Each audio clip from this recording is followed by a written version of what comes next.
Judeo-Christian values lie at the heart and soul of Western civilization itself, and they lie at the heart and soul of a lot of the Enlightenment values that we ourselves tend to value as even secular people. The very basis of the notion that human beings have intrinsic worth and intrinsic quality. That is a notion that cannot be discovered from science. It's not something that you can pick up just by looking at a science textbook. After all, we're just an agglomeration of cells and an agglomeration of various firing synapses. The idea that human beings have inherent value, that's something that springs from the Judeo-Christian tradition. The idea that we're all equal before God, that we have all equal rights before God, that again, it comes from the ideas in Genesis. The idea that as human beings, we are created as individuals made in the likeness of God, and therefore we have to value the rights of other human beings. The moral strictures of the Ten Commandments. These are all the things that provide the grounding for a social fabric that allows for freedom to flourish. Now, there are a lot of people who attack Judeo-Christian values because they believe that Judeo-Christian values is too exclusive, that Judeo-Christian values is rooted in faith as opposed to in logic. But the reality of the situation is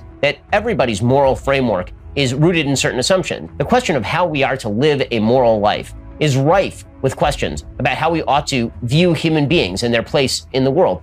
If you believe in the sort of scientific materialist worldview that says that human beings are basically just material wandering through space with the illusion of free will, it's very difficult to make a moral case for why you should act in a certain way, why you should act as though you have free will, why you should act in the interest of others as opposed to in your own interest. If, however, you believe that there's a moral standard that stands above and beyond you, that you were created with a soul, something that exists beyond death. If you believe in Judeo-Christian values, in other words, that provides the logical framework that allows for the flourishing of human freedom. Now, that doesn't mean that every religion-based society is going to end in human freedom. Very often, religion, just like any other force in human history, can be used for tyranny, and you've seen that too. People who want to cram down particular doctrines, people who believe in a theocracy where religious authorities get to declare what you can and cannot do. But the true purpose of Judeo-Christian values is to determine your place in a universe that is governed by rules, that is discernible by human reason, human intellect. And this is rife in Judeo-Christian theology, ranging from Maimonides in Judaism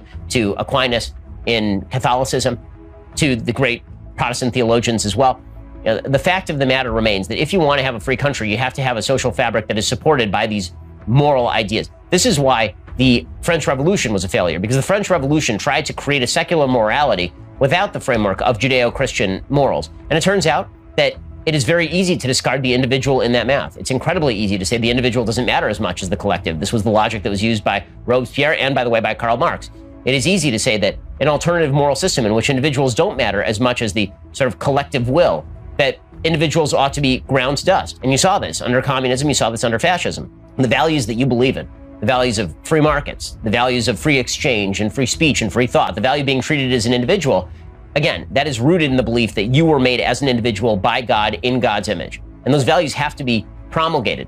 And responsibility has to be added to those values, because individualism without any sort of teaching in your moral debt owed to others ends with hedonism, and it ends with narcissism, and it ends with societal collapse and anarchy.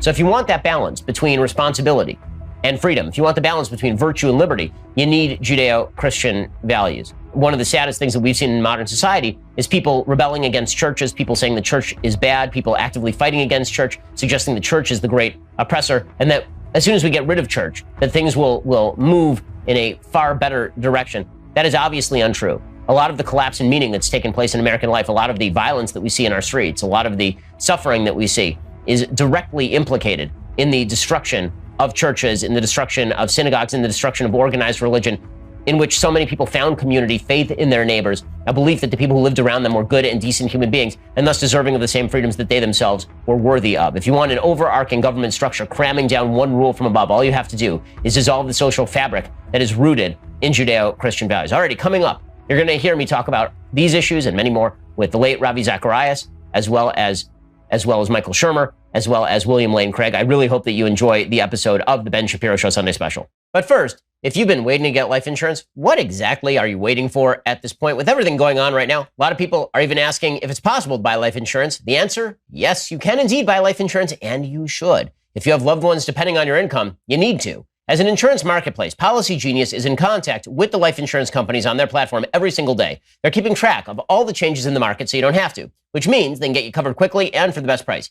Here's how it works. Policy Genius compares quotes from the top life insurance companies all in one place. It takes just a few minutes to compare quotes from the top insurers and find your best price. This doesn't just save a lot of legwork. You could save $1,500 or more a year by using Policy Genius to compare life insurance policies. Once you apply, the Policy Genius team will handle all the paperwork and the red tape for free. So if you hit any speed bumps during the application process, they will be there to take care of everything. If you're one of the many people looking to buy life insurance right now, or auto insurance, or disability insurance, you need to head on over to PolicyGenius.com. Policy Genius will help you find the best rate and handle the process soup to nuts. They'll get you and your family protected. PolicyGenius.com. This week on the Ben Shapiro Show Sunday Special, we've moved into the summer off season, and we're bringing you our best moments from the last 2 years of shows. We'll listen to guests from my show and hear their unique perspectives surrounding a topic, and I'll also be sharing some reflections on each of the guests and their episodes. In this episode, we're focusing on the Judeo-Christian values that Western civilization has been built on, and the dialogue I've had with guests about these values. It feels natural to begin with a man. I'd also like to take a moment to honor and remember Ravi Zacharias. Ravi recently passed away after a fight against cancer. I had the absolute pleasure of speaking with him about a year ago in episode 60. Ravi was a Christian teacher with a 48-year-long career preaching in over 70 countries, authoring over 30 books, in which he argued for the existence of God and the case for Christianity by connecting faith with reason and focusing on the logical case for theism. His ministry's motto is helping the thinker believe, helping the believer think. His latest book is Seeing Jesus from the East, a fresh look at history's most influential figure, which was released since we've talked. Ravi touched the lives of millions of people. His memory will not soon be forgotten as the work of Ravi Zacharias International Ministries continues on. I would have loved to talk many more hours about religion, philosophy, and God with Ravi, but I do feel a deep gratitude to have had the privilege to meet and connect with him through this show. It was really fantastic to talk to Ravi. He was one of the most requested people around the office. People around the office just loved his work. This was also one of our most popular episodes and one of the most requested. What a charming and delightful and urbane and humane individual Ravi Zacharias was. In our interview, listen to Ravi distinguish the Judeo-Christian worldview from all other worldviews.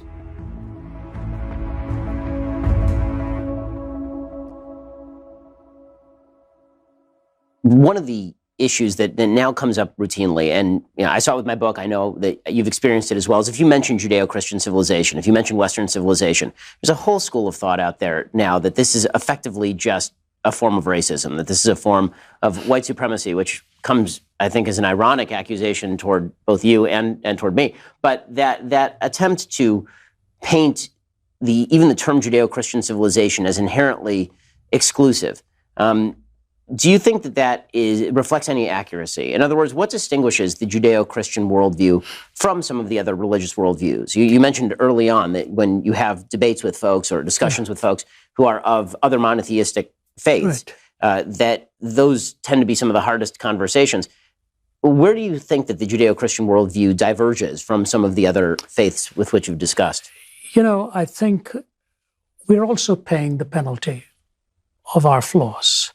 Historically, the church has made huge blunders. You point out some of this in your book as well.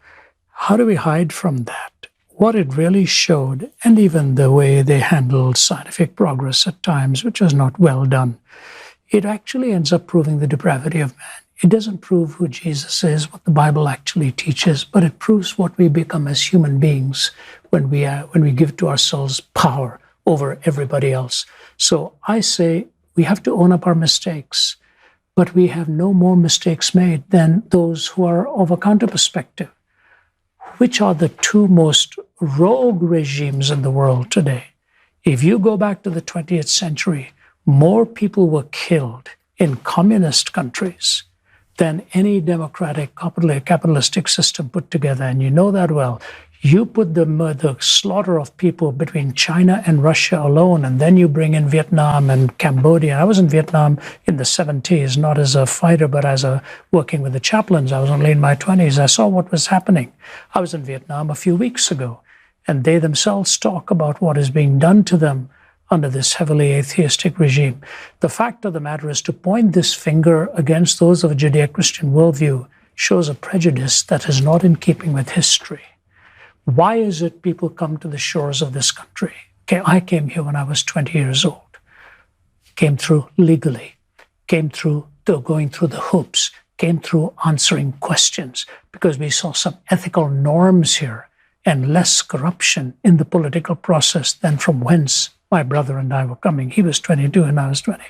And the fact of the matter is, people don't realize it was the bequest of that Judeo-Christian framework. When China, before this particular one, who's quite demagogic, was starting to send their scholars over to here. You talk to almost any Chinese at that time, you know what he would say? We were thinking of, why is this country so ethically driven and has the values of human life contrary to mine? When Tocqueville came, whom you mentioned too, what did he say? That we were a people of faith. We are now throwing out that which engendered our values. And now we think we can have values without that foundation. Yes, mistakes have been made, but greater mistakes have been made by those who denied the existence of God. Every one of us believes in God. Everyone. The only difference is whether we believe in the real God or end up deifying ourselves. Okay, now, what about the other perspectives, especially the pantheistic worldviews? One famous Indian politician just recently wrote in the Wall Street Journal that we give freedom to whatever you want to believe, and go on and on. Well, that's very noble if that is the case. But then we should revisit that and talk about, should we be making anti-conversion laws then? If we make anybody, give people the freedom to believe, why then are we barricading anybody who wants to choose otherwise? So we have to think these things through. And so what I say is, we ought to give people the freedom to believe or to disbelieve. And we ought not to have a theocracy, because dictating religious belief is the best way to kill that belief, as Europe finally evicted, the priest and the king, as it were. So I believe you give the freedom to believe, and the biggest place we need to be given this privilege is in our academic institutions. If universities would open their door to intelligent dialogue with our differences, I believe things will change. It is the fact that they have blocked out a prejudicial description of what the Judeo-Christian worldview is all about. Think of it this way. When the Judeo-Christian worldview was reigning, yeah, we had our views on sexuality, but we weren't sending people to jail or the whole process. Now when relativism holds sway, we are bringing everybody out of the woodwork and what they did 20, 30, 40 years ago because we want to see them in jail. It just goes to show you that what you said earlier, we all have our absolutes. We only bring them out when it serves our own purposes. It is not the Judeo-Christian worldview that is to blame. It is the way some people use their belief that, I think, engenders this kind of prejudicial reaction. So given the fact that we do live in this immensely prosperous time, this immensely free time, the case that I make and continue to make is that these are all outgrowths of a 3,500-year process of history combined with reason, and that you end up, this is basically when you continue to put pressure on a piece of coal, eventually you get a diamond. And that is effectively what has happened with our civilization. So why then are we watching the rise of prosperity and over the course of the last couple of centuries alongside the rise of secularism across the last couple of centuries? Well, I think, Anthony Kronman from Yale wrote that excellent book called The End of Secularism, and he was punning on the word end, meaning both its terminal point and its purpose. And he said that the whole secular way of experiment was not properly communicated in the whole existential experience. It wasn't lived out properly, and so it blew the whole thing. Secular society is the logical way to actually try to build government, but the freedom to give dissenting voices their view is essential if secularism is to be a logical way of following. Otherwise, if you're anti-God, anti-theistic, then you have actually blocked the freedom to express. I think you so well point out what Locke had talked about, the whole idea of how we are endowed by our Creator with these rights. That's key. It's not given by government. It is given by God Himself. But what we need is the freedom to discuss and interact. Ben, the most common question we are asked when we are on campus, and I have 90 fellow apologists on our team. We cover the globe. 12, 13, 14-year-olds come up to the microphone and talk about the struggle with suicide.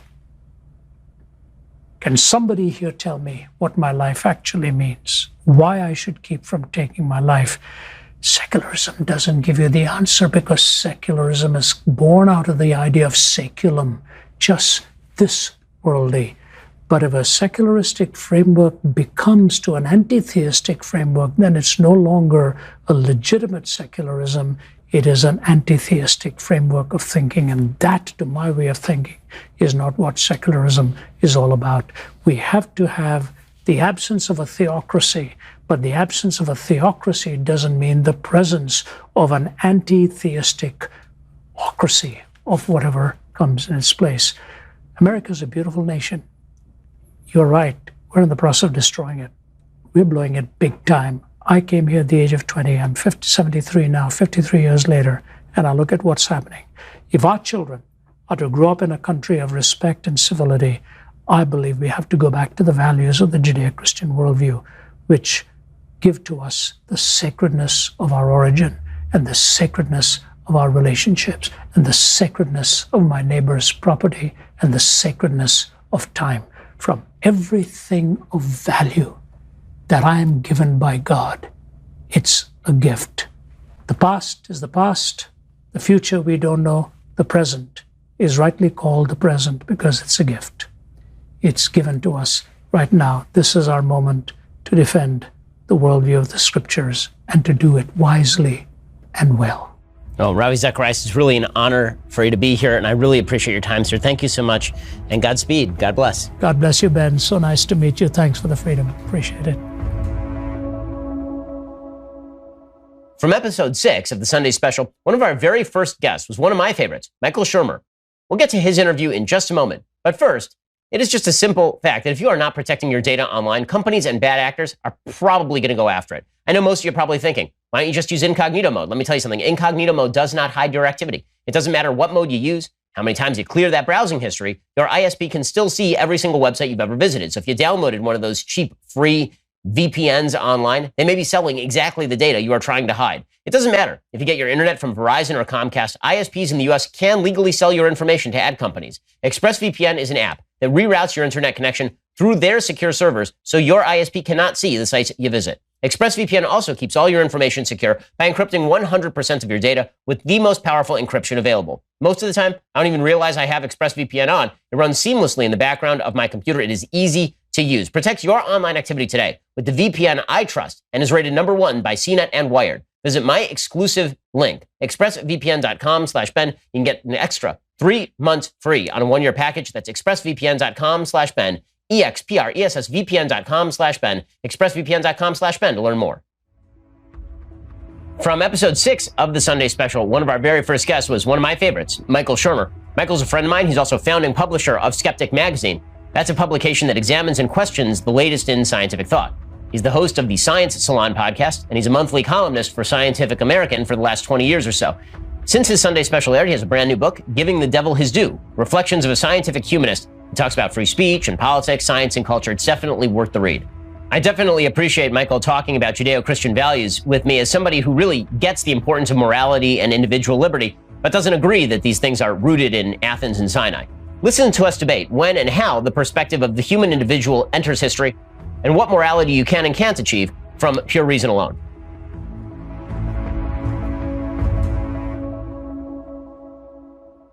This is one of the great puzzles of human history is, number one, why this perspective on the human individual only arose in the 17th century. If this is ingrained in human beings, that the individual is of value and that we have to work with one another, then why only in a certain place and a certain time did it arise? You know, was it a spontaneous combustion of human thought in the 17th and 18th centuries? Or was this something that has deeper roots? I obviously would argue this has deeper roots going all the way back to Sinai and Athens. But how would you argue on that? Yeah, so I think there's a tension there always between the individual and the group, and then how do we get beyond the small tribes? Tribal size of about 150 plus or minus, a few dozen, where everybody knows each other or related to each other. So evolutionary psych can get us all the way out to that. Now, beyond that, we need politics, economics, culture, history, and so on. And so the one model I use is, I call this the Indugu effect. So in Jack Nicholson's movie about Schmidt, you know, he's a retired insurance guy and he's late night watching, and there's one of these infomercials about adopting a little kid, Indugu in this case, and he gives money to little Indugu, and the whole narrative plot is around that. He doesn't know Indugu from anybody, but they show him the picture of little Indugu, and here he is with his soccer ball and his brother and sister, and here's their little hut they live in, and $5 a day will give them, so on. And now, if you show a picture of 10,000 starving kids in Kenya, I'm not giving any money, or I'll give $1 or whatever. But you show me little Ndugu. So really, that's kind of tricking our brain into making little Ndugu an honorary member of our tribe, my family, my friend. I care about it and that's our evolved brain. We care about people we know or can identify with. So to get beyond that, first of all, you have to get people to care about other people by identifying them as individuals that are like me. So that sort of principle of interchangeable perspectives, that could be me there, but for the grace of, in your case, God. That could be me. So, okay. So, and so how do we do that? Well, beyond getting people to truly care, just having a large society with the rule of laws and democracy where we at least feel like we have some say. But more importantly, I think free trade is one of these things where as long as you and I are both profiting from some kind of exchange we have, I have no desire to kill you, and maybe I'll even start to like you a little bit because you're doing something for me. So we know government, sort of liberal democracies and free trade are these things that provide trust in a society among strangers, such that I can go to the Starbucks, somebody waiting for me to wait on me. I don't know them. They take my money. They trust me. I trust them. I don't feel like I'm going to get bunked on the head or hopefully not arrested for not paying, buying a Starbucks.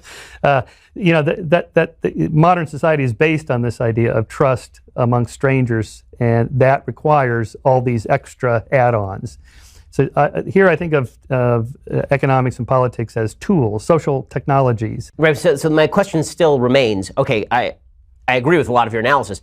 Why the economics and politics of a particular time in a particular place? Is it accidental? Is it that we're just looking at a single sample size? And why is it that only in Western Europe at a particular time, at a particular place in history, do we get this vision of individual rights that flowers out and then starts encompassing broader and broader groups of people? Right. If this was embedded in human capacity from the very beginning, then why does it only happen as the outgrowth of one particular culture? So you see where I'm going with this, right? Yep. So, well, I think Pinker tries to answer that, and the good social scientist that he is, this is a tangled web of correlations and intercausal variables that are going up and down, and it's really hard to answer. I mean, you get a number of things going on. The Industrial Revolution, free trade is coming in. Double entry bookkeeping, and all these things that kind of drive prosperity to go up, which enhances a bunch of other things. So we can afford better governance and so on. Then we have better educational systems. Also, literacy rates start to go up around. Do you think any of this has to do with the Judeo-Christian system that is undergirding all of this? So there is, yes, that's part of it, of course. And so just the Western idea that the Judeo-Christian is sort of founding helps push it along. Yes, I know we can go back to maybe the 13th century or 14th century and the first humanists in the 15th century, long before the Enlightenment. Yes, okay, so there's strands. Right, Grotius is talking about human rights back in the 1530s, 1540s. Yes, right. So I think there's multiple strands. When you write a book, you got to start the clock somewhere. Yeah. So I didn't go all the way back to Athens and Jerusalem, like some people do. Okay, so there's some threads there. But the idea that the individual is what counts and we're going to protect the individual's rights, like the Bill of Rights, for example, is a perfect example of it's not the group, it's the individual. In fact, these rights are there to protect you from being considered a member of a group that we feel we can discriminate. No, you can't do that. And those have been expanding. That moral sphere has been expanding more and more. Yeah, no question. And I think that this is where we all end up in the same place. It's really quite fascinating. Again, I've had conversations with you and Sam Harris, and we're coming at it from a completely different angle as far as the impact of God in all of this. Jonah Goldberg suggests that this is the miracle. And one of my great objections to Jonah Goldberg's terminology in that is that I'm not sure that the miracle happened in 1650. I think the miracle happened a lot earlier, and that was the enzyme, the catalyst that led to this great outpouring of human freedom. But we end up in the same place. So the question becomes, how do we argue for that? Because we actually do agree on a lot of these same values, even if we think the source of those values is different, right? I think the source of those values begins much earlier. I think that it is embedded in certain biblical principles that are evaluated and reasoned through over time. But how do we espouse those? So for me, I can espouse those values in a particular way, starting from the premise that there's a certain absolute morality that was established by God. This is where the God question comes in. And so I'm wondering, without that absolute morality, how do we get to that point where we can convince people? I just started reading Jonah's new book, The Suicide of the West, which is a weird title because it's much more of an uplift. At least the first half is very uplifting. Right. The miracle. Well, you didn't get to the downside yet. Oh, okay. I haven't gotten there yet. Well, but his first page, he says, there's no God in this book. There's no right. God in this book. And I'm only going to use reason to argue for these principles. Perfect. And the reason that, to me, is good, not just because I'm an atheist, but that it shouldn't matter what religion you are, or in a sense, it doesn't really matter what the roots are, although it's intellectually interesting. Whatever works, if it works to increase human flourishing of more people in more places, then I'm for it. And we should champion those and make reasonable arguments for why they're working. And full stop, that's all we need to do. So where do you and I get our morals from? How do you know what's right or wrong?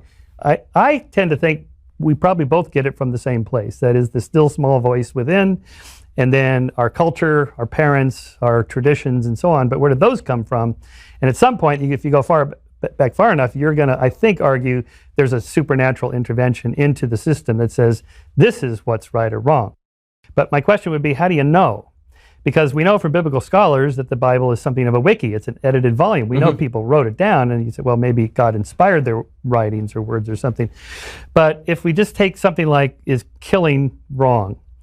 Well, we wouldn't ask, is murder wrong? Right. Because murder by definition is wrong, but killing is wrong. Well, it depends. And so how do you know? And so this is, as you know, Euthyphro's dilemma, that if these moral principles are out there in some kind of, Platonic space floating around up there, are they right or wrong because God said so, or are there reasons? And if we have reasons for why it's right or wrong, then what do you need God for? Right. You just skip the middleman and just go straight for the reasons. So I actually disagree with, I know I watched your debate with, interview/debate with Dennis Prager and on Dave Rubin's show specifically about this. I'm not somebody who disagrees that you can intuit that murder is wrong just without the presence of God. In fact, Judaism basically says that. Judaism essentially says that there are certain principles where if you were born in a wilderness, you would still be held accountable for failing to abide by those principles, and those do include murder, right? So murder is wrong whether you believe in God, whether you were born in a barn, it doesn't matter, right? There are certain things you can intuit. But some of the higher order morality that we're talking about, the value of individuals, or how far you extend the tribe, right? I'm not sure that stuff can be done simply through pure reason.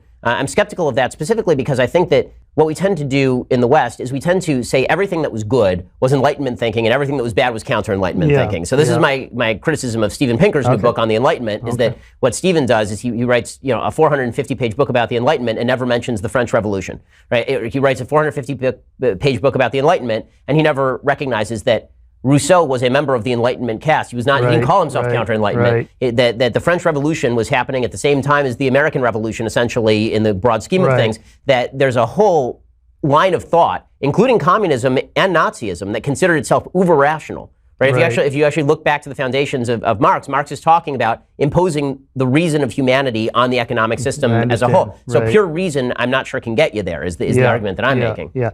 Well, okay, first on the French Revolution, in The Better Angels, Steve talks about Burke and Burkean conservatism. Right. And Burke was in favor of the American Revolution against the French Revolution. Why? Because in the American Revolution, you had a balance between, we want to overthrow the systems that are not working, but retain the ones that are still good. Because those are long, hard-fought traditions that work pretty well. Now, unfortunately, slavery got thrown in there, but we eventually got rid of that. The French Revolution was like, let's just blow the whole thing up and start over with, including a new calendar. I mean, but they did actually have a cult of reason, right? I mean, they actually took the Notre Dame Cathedral and they actually put an idol to reason in the Notre Dame Cathedral, and they had a cult of it. So I guess my contention is that if you're going to make the argument that it's self-evident, these principles eventually are self-evident, I don't think in the absence of the Burkean argument is in essence a religious argument. There was a bunch of stuff that was passed down to us by our forebears, and we have the capacity through reason to evaluate whether we still think that the evidence is on the side of particular rules or whether these rules have been misapplied. Right. But you have to acknowledge the value of what has been handed down, as opposed to the tabula rasa reason, which might be mandated by the social science approach that is now being taken up by a lot of folks, people with whom I have great discussions. But whenever I read Sam Harris's books and he says that, throw religion out the window and we can come up with better than that, as I said to him when I was talking to him, well, you grew up 5 miles from me and we share a lot of the same principles. So I'm happy to have that discussion with you. But if you'd grown up in a society that had a different tradition, I have a feeling you'd be arguing something very different, and so would I. Right.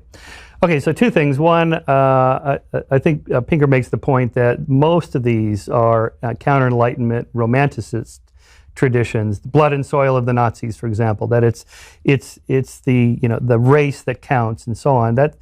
Now you may make rational arguments about that and say, I'm using reason, but your reasoning is wrong. And so we can say we're both using reason, and these arguments are better than those arguments. So I think those are the 2 points about that. Sorry, I don't want to interrupt, but I think that the question there about the misuse of reason would be this: is that your pattern of reasoning is wrong, or that your premises are wrong? Because if your premises are right, so if your pattern of reasoning is wrong, then we can all spot the flaw in the reasoning, and we can say, okay, here's where you went wrong. But if the premises were wrong, then we're back into my argument, which is that the culture you inherit is a deeply impactful thing on whether you believe in individual rights in the first place. So I guess what I'm trying to get you to, and maybe I'm trying to argue you into it, is acknowledging that Judeo-Christian values are at the very least utilitarian. Even if you don't agree with the source of them, you agree that the legacy that begins with Judaism and through Christianity in the Christian world, that is a necessary, not a contingent part of history.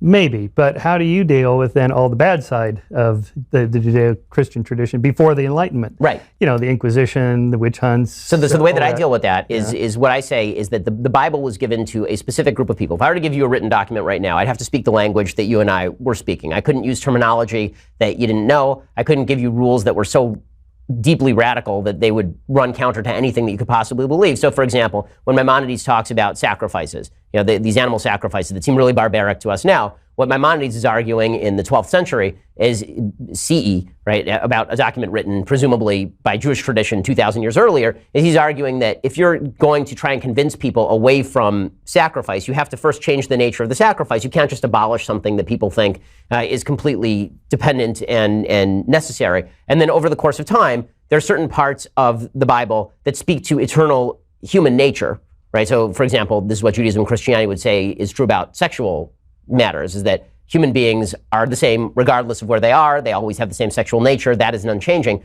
But what is changing is the necessity to slaughter animals, for example, or what is changing is the evidence basis for witness testimony. Yeah. Right. Do you mean like when Jefferson said all men are created equal, but he has slaves, but he, by today's standards, well, he's a racist. But really, he's just trying to get something done, and you can't have everything. So he's saying, look, we have to use what we have now, and we could try to change it later. Essentially, so yes. To me, it feels like modern thinkers looking back at ancient texts saying, well, when Jesus said this in Mark 3:27, he really meant women should have the vote. Well, wow. I mean, you're getting this out of that passage. I think we're reading back into it, a lot of it. I think that you can find traditions. To me, that this principle of interchangeable perspectives, that is, if we're going to set up a society, I can't know which group I'm going to be in, the Rawlsian veil of ignorance, and I, as an individual, can't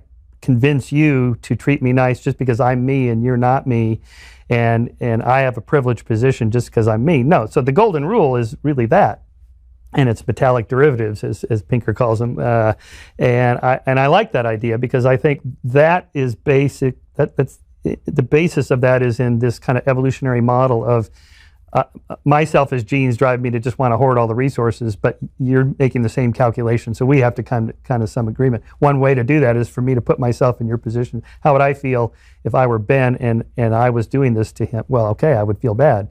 So I think religions discovered certain eternal truths about human nature long before there was, the Enlightenment or modern Western culture at all.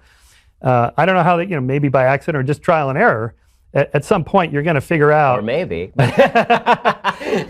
Well, okay. Well, but by observation. Yeah. I mean, it's like the point Jordan Peterson makes about novelists having deep insights into human nature. I think that's right. And there's a whole branch of evolutionary psych that does evolutionary literature.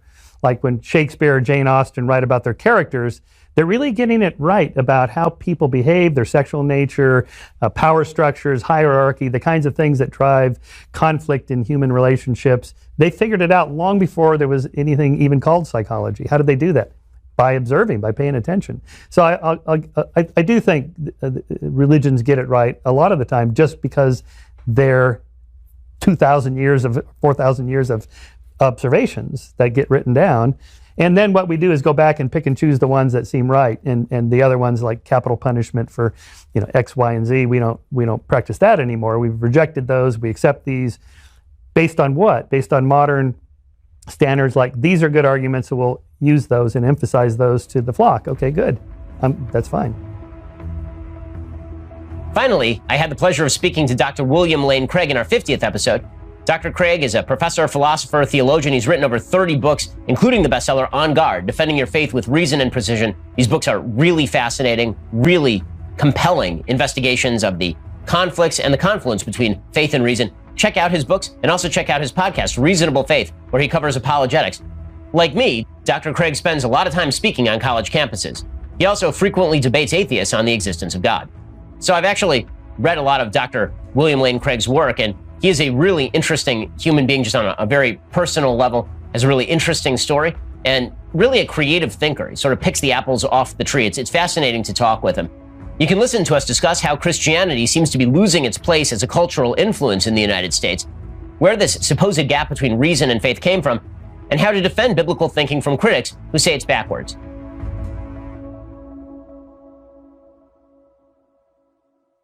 We're living in an increasingly secular age where people, by polling number, seculars are now, by polling numbers, the largest religious constituency in America. Why do you think we're seeing such a decline in religious belief in the West right now? I think what's happening is not so much increasing secularization, Ben, as the collapse of the old mainline Christian denominations like the Episcopalians, the Catholics, the Presbyterians, the Congregationalists, and so forth. And as a result, there is an increasing polarization in American society. People are evacuating the middle and going either to the secular end or to the evangelical end. Evangelicals are maintaining their percentage of the American population, keeping up with the population growth. But the impression of increasing secularization exists because the middle is emptying out, and these old line denominations are collapsing. Why do you think they are collapsing in on themselves? And we're seeing it in Judaism as well. The old conservative Jews and Reform Jews, they're kind of dying away, and you're getting the modern Orthodox movement even moving toward more orthodoxy. Why do you think that's happening right now? That's very interesting, and I think it's a reflection of the fact that people who are just nominally religious, in a sense, come to the realization that they don't really believe this. And so why should you get up in the dark and the cold on a Sunday morning to go worship somebody you don't really think is there? And so as a result, those who have been simply nominal in their beliefs, I think, are increasingly recognizing that, in fact, they're secular. And the unfortunate byproduct of this is that Christianity has lost its place of cultural influence in the United States as this middle mainline denomination empties out. And it's my hope that in coming decades, increasingly these evangelical denominations, which are holding fast to biblical truth, will begin to assume that position of cultural influence that was once held by the mainline denominations. Well, Friedrich Nietzsche declared the death of God back in the late 19th century, and it took a while for that to become a reality in the United States. It's, as far as occupying any significant portion of the public mind, we're still significantly more religious than Europe. But starting in the 1960s and moving beyond, there was a real move away from religious belief generally. What do you think presaged that? Why do you think that happened? Considering we have a civilization built on Judeo-Christian values, we're incredibly prosperous, incredibly free, and yet we seem to be moving away from a lot of the religious beliefs upon which our society is based.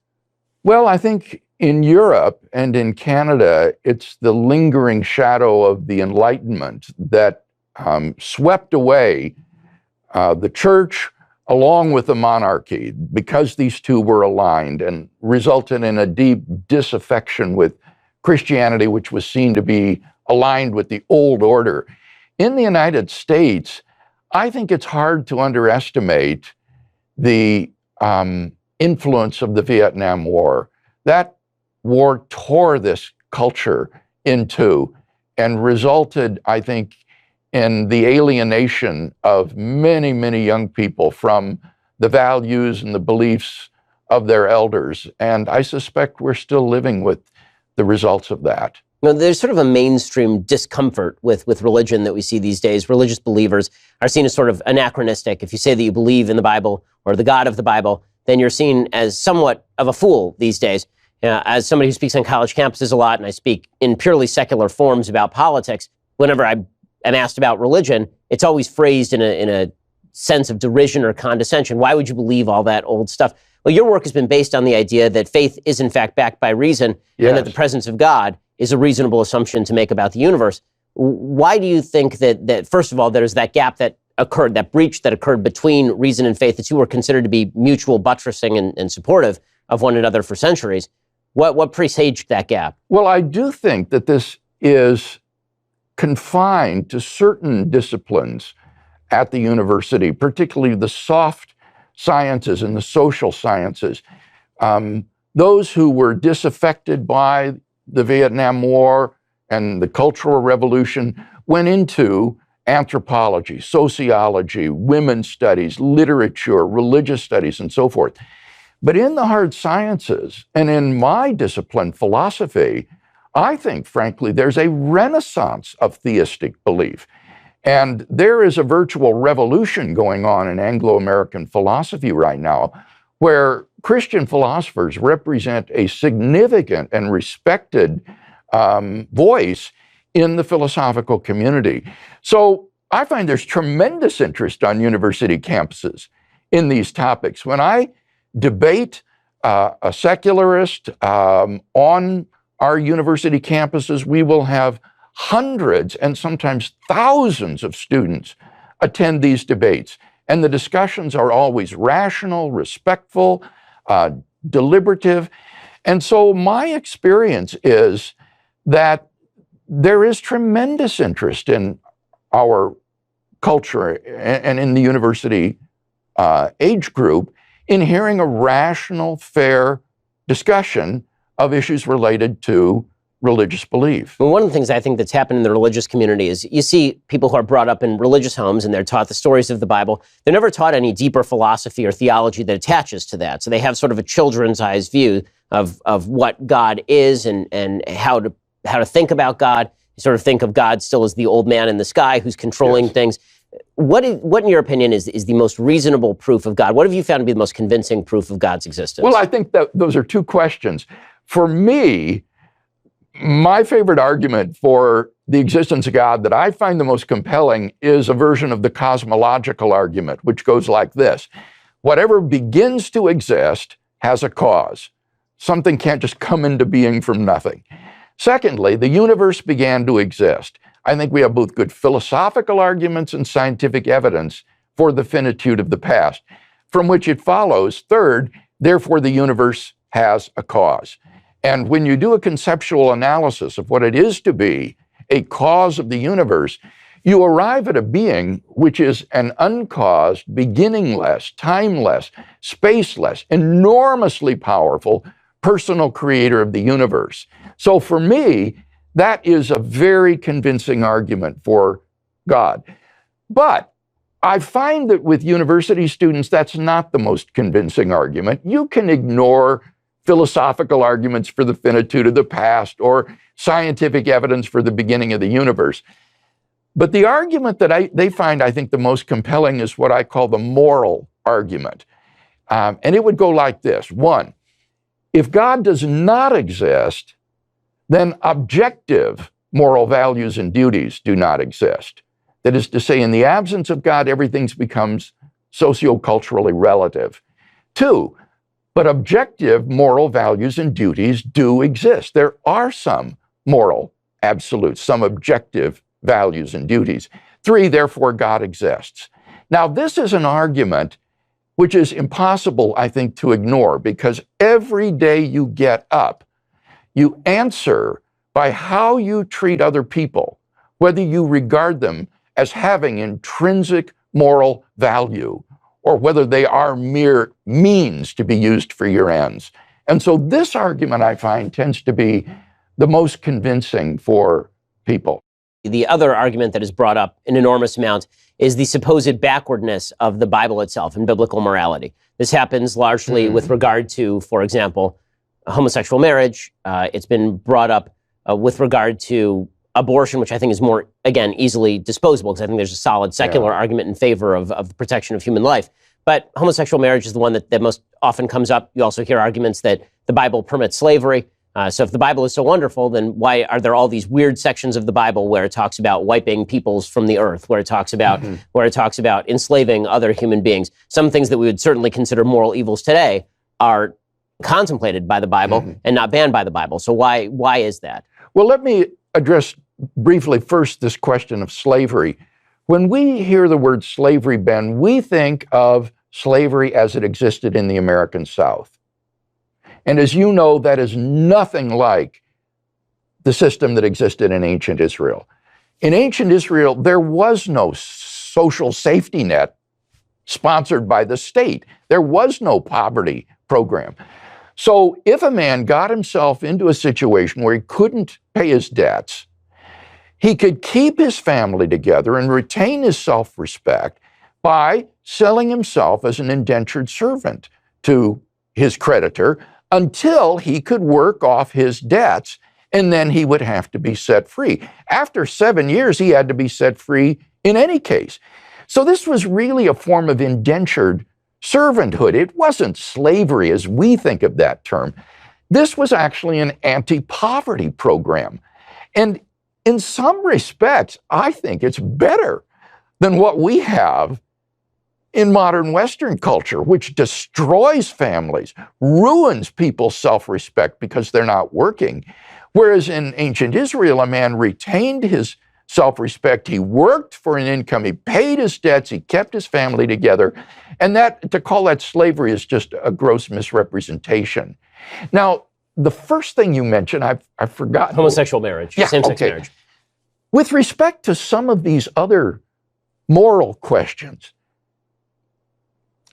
I think we need to remember the first premise of the moral argument. If there is no God, then there are no objective moral values and duties. Everything is socioculturally relative. So who's to say that the moral values of a society that discriminates against people and oppresses people is worse than one which is liberal and tolerant? We just sort of assume that the liberal values are the ones that would be objective, when in fact they're just as relativistic as any of the other ones on atheism.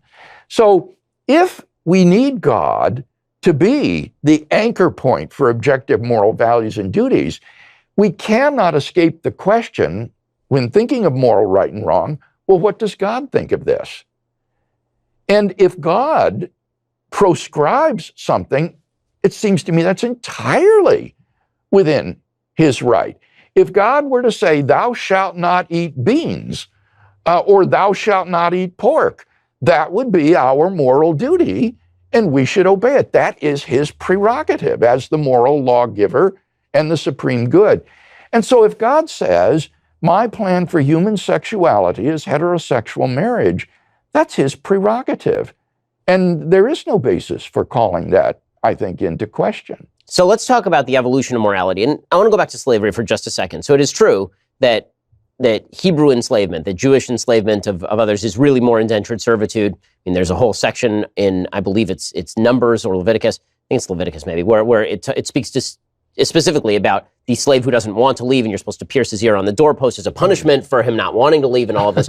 But by the same token, enslavement of people who are not inside the Israelite, inside the Jewish kind of tradition, that's not proscribed. So the idea of war captives is obviously taken into account and not banned. So certain things are banned in the Bible, certain things are not banned. Now, the way that biblical believers have practiced over time is that very early in the church's history, they're already starting to eliminate slavery, although not for people who are captured. And then over time, the West is the first place to eliminate slavery altogether, specifically citing the sections of the Bible that talk about human freedom and the innate value of every human being. So is that an evolution of morality, or is that a realization of a fundamental principle that was originally given to people who couldn't necessarily understand the full extent of the principle? Oh, I think it's the latter, and I love the way you put it. I think that's nicely put. Jesus said something very much like this with respect to Old Testament regulations on divorce.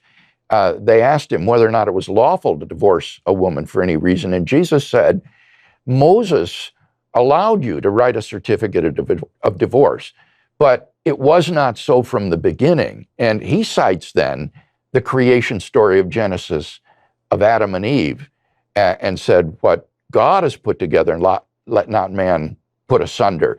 So what Jesus was saying there was that the law of Moses was a temporary prescription accommodating the hardness of heart of the people at the time, but it didn't represent the perfect will of God for human marriage, which was grounded in the creation story.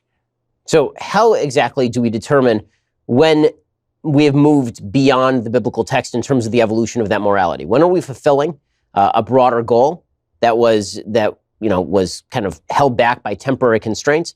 And when are we moving utterly beyond it? And again, here I'm thinking of same-sex marriage. So when it comes to same-sex marriage, the argument is now being made by people in liberal churches, including Pete Buttigieg, who's running for president, that basically Jesus was seeking equal respect for everyone. He cared about the least of these, and that prescriptions on homosexuality were really more, and homosexual activity were not eternal precepts, but were really attempting to crack down on the promiscuity of the time, or they were temporary expedients. Yeah, I think that's clearly false. When you look at these regulations, both in the Old Testament and then they're repeated in the New Testament in the strongest terms in Romans chapter 1, there's no doubt that Paul is thinking of this as a moral law that has abiding significance. And it's grounded again, I think, in the creation story, that God has created human sexuality, He's created man and woman in such a way that the fulfillment of that relationship will take place within the safety and security of a heterosexual marriage. And that outside of that, sexual activity is not to be indulged in. And this is a law that God has given us for our good. So I do not think that this is capable of simply being relativized to time and culture. So when you argue with students, when you talk with students and discuss with them, what do you find is the best way to approach them when it comes to the precepts of traditional Judeo-Christian morality? Do you come at it from the natural law perspective, or do you come at it from the biblical perspective? I guess I share with them the moral argument that I shared earlier in our interview. This moral argument is very powerful with students because, on the one hand, they've been taught relativism. They are scared to death of imposing their values on someone else.